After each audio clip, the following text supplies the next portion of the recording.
ब्याण्णव सालीच लावलं माळगाव काळ बेरनिवरून दिलं नाही ना 92 सालीच होऊन दिलं ना. आता अजितदादाची मंडळी माझा उमेदवार होते ना, अपक्ष म्हणून होतो ना मी काँग्रेसमधनं.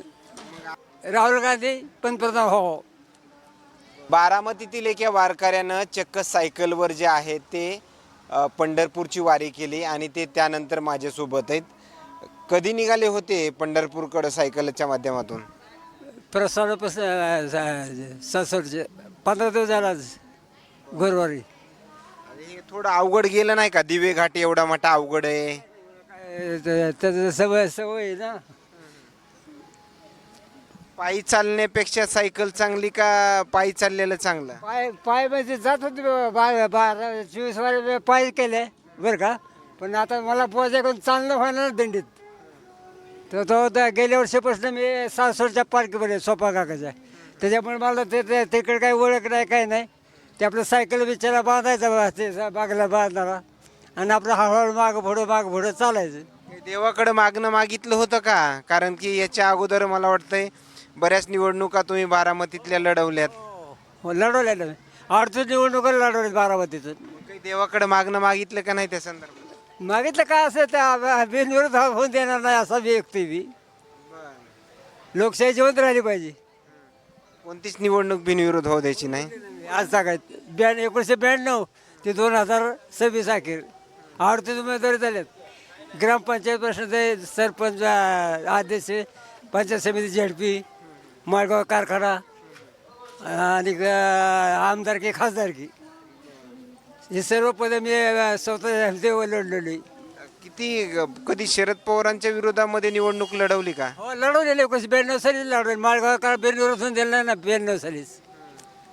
त्यानंतर स्वर्गीय अजितदादांच्या विरोधात कधी लढले का? आतापर्यंत बिनविरोध होऊन दिले ना. आता अजितदादाची मंडळी माझा उमेदवार होते ना, अपक्ष म्हणून होतो ना मी काँग्रेसमधनं. मग आता काही देवाकडे मागणं मागितलं का नाही? मला एखाद्या तरी निवडणुकीमध्ये विजय हो दे म्हणून. काँग्रेसचं राज्य हो एवढीच माझी इच्छा आहे. राहुल गांधी पंतप्रधान हो. का जर राहुल गांधी जर पंतप्रधान जर झाले तर काय होईल असं वाटतंय? देशाचं कल्याण होईल. हे अशी गरीबाला न्यायच राहिलं नाही तर काय वाटतंय वारकऱ्याला? का वाटतंय बरं वारीतल्या वारकऱ्याला न्याय? त्याच्यासाठीच वारी करतोय त्याच्यावर झालं. बारामतीतनं ते सोन्यासाठी 12 वर्ष काढली माऊलीच्या पालखीवर.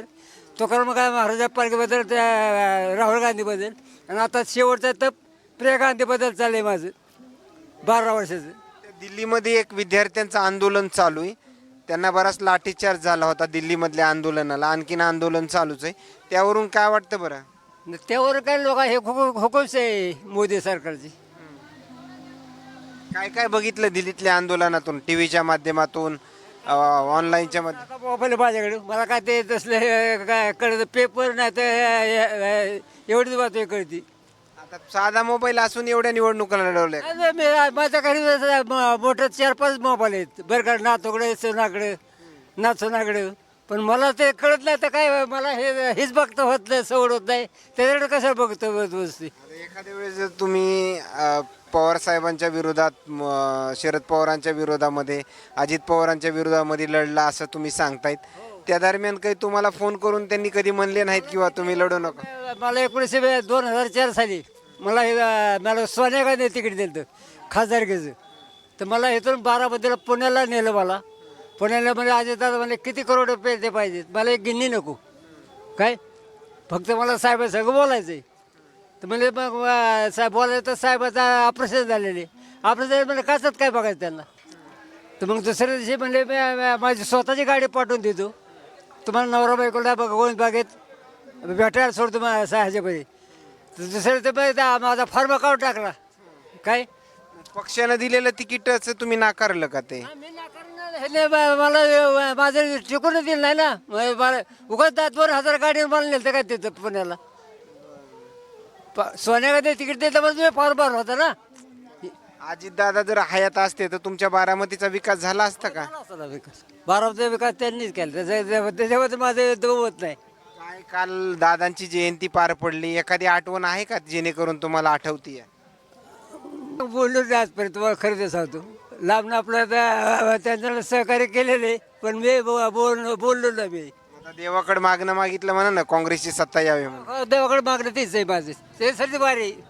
धन्यवाद. खरं तर या येत असलेल्या प्रतिक्रिया मात्र पंढरपूरकडे जाणाऱ्या वारकऱ्यांची नेमकं विठ्ठलाकडे मागणी काय असते, एक वेगळी चर्चा जी आहे ती त्यांची झालेली. कारण की प्रत्येक शेतकरी असो किंवा एखादा पक्षाचा कार्यकर्ता जरी असला तरी त्याच्या पद्धतीने एक वेगवेगळी पक्षासंदर्भात तो मागणी करत असतो आणि त्यातलेच हे बाबा जे आहेत ते त्यांची मागणी त्यांनी सांगितली.